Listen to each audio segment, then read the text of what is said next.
कार्तिक मास में जो भी व्रत पूजा की जाती है वो अक्षत हो जाती है। इसे अक्षत मास भी कहा जाता है।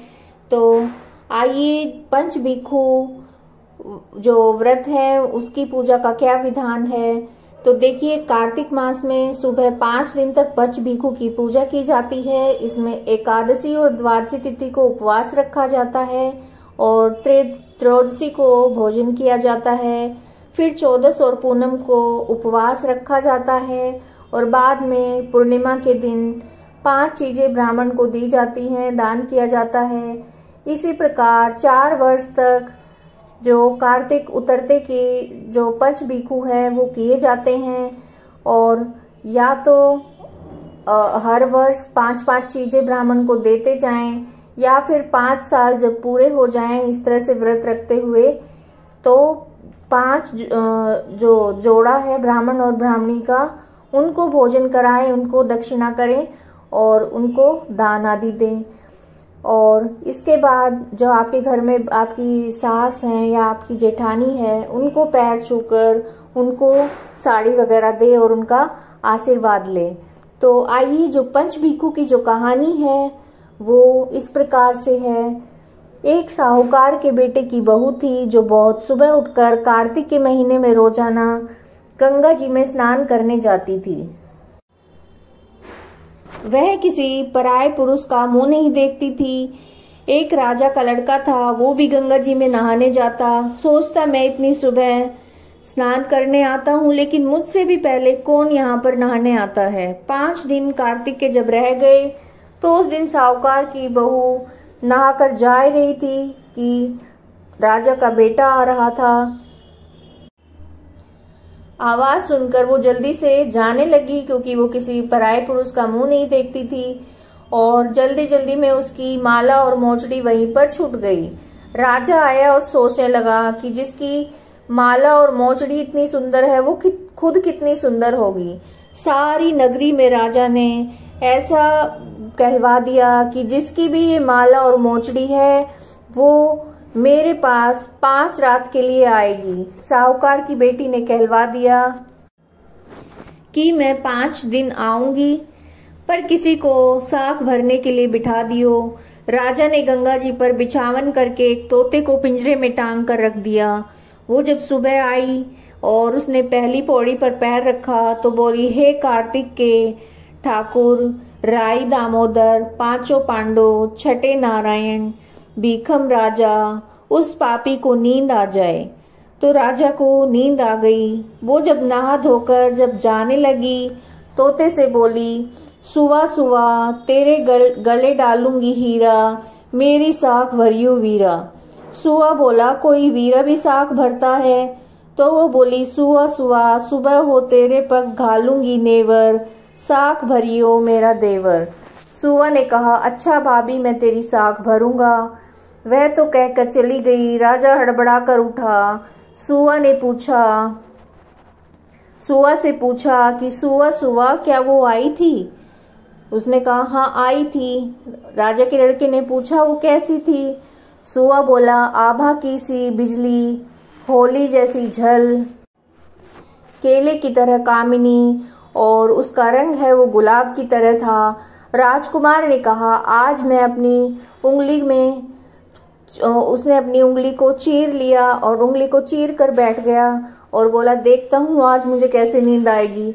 दूसरे दिन फिर वो अपनी उंगली चीर कर लेट गया और जब वो आई तो भगवान से प्रार्थना करने लगी। फौरन ही राजकुमार को नींद आ गई। वो नहाकर चली गई। तब उसने उस तोते से पूछा, उसकी कही हुई सारी बातें बता दी। तब राजकुमार बोला, मैं आज तो आंखों में मिर्च डालकर बैठूंगा। वो रात को मिर्च डालकर बैठ गया। वो आई और प्रार्थना की, जिससे राजकुमार को नींद आ गई और वो नहाकर चली गई। तब राजकुमार ने तोते से पूछा कि क्या वो आई थी? तोते ने कहा, हाँ आई थी। फिर उसने कहा, आज तो मैं बिना ही बिस्तर के बैठूंगा। वो रात को बिना बिस्तर के बैठ गया। जब वो नहाने आई तो फिर भगवान से वही बात कही तो राजकुमार को नींद आ गई।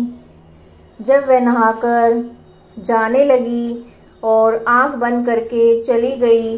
तो राजकुमार ने उठकर देखा कि वह नहाकर चली गई है। वह बोला, आज तो मैं आग की अंगीठी रख के बैठूंगा जिससे नींद नहीं आएगी, और अंगीठी रखकर बैठ गया। साहूकार की बहू आई। साहूकार ने कहा कि 4 रात तो निकाल दी, लेकिन आज की रात और निकाल दो। बहू ने भगवान से बार बार प्रार्थना की कि 4 रातें तो निकल गई हैं, आज की रात और निकाल दो। भगवान ने उसका सत रख दिया और उसे नींद आ गई। जब वो नहाकर जाने लगी तो तोते से बोली कि इस पापी से कह दियो कि तेरी 5 रात पूरी हो गई, इसलिए मेरी मोतियों की माला मेरे घर भेज देना। सुबह राजा के लड़के ने तोते से पूछा कि क्या वो आई थी?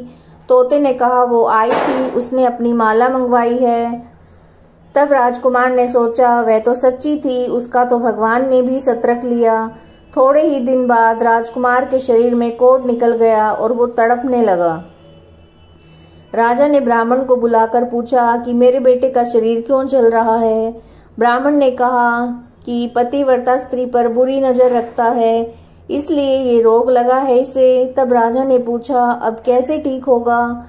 तो ब्राह्मण ने कहा कि उस साहूकार के जो बहू है उसको धर्म की बहन बनाए, उसके नहाए हुए जल से नहाए तो इसका कोढ़ ठीक हो जाएगा। राजा उसकी माला लेकर घर गया और साहूकार से कहा कि ये माला आपकी बहू की है, उसके नहाए हुए जल से मेरे बेटे को नहला दो।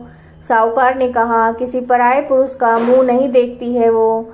इस नाली के नीचे राजकुमार को बिठा देना, जब नहाएगी तो ऊपर से पानी गिर जाएगा।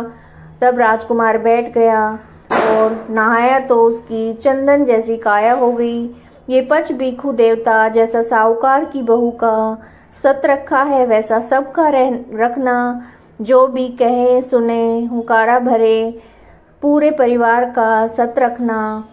पूनो नहाई पड़वा नहाई, 5 रतन 5 तीरथ 5 भीखम नहाई। 1 टका मेरी गांठ में सुनियो रघुराई, आधे का लाई आंवला आधे की राई। राई दामोदर आंवला जिसने सृष्टि रचाई, राई दामोदर सांवला जिसने सृष्टि रचाई। राजा के घर उतरी पुत्री बन आई, राजा लाया ब्याह की रानी बन आई। 4 चक्कर 4 मक्कर 4 दिए किलो, मैं तुझसे पूछूं श्री कृष्ण जी कब निस्तारा होए? जब आएगा कार्तिक का महीना तब निस्तारा होए। तो ये थी पंचभिक्षु व्रत की कथा और उसका विधान।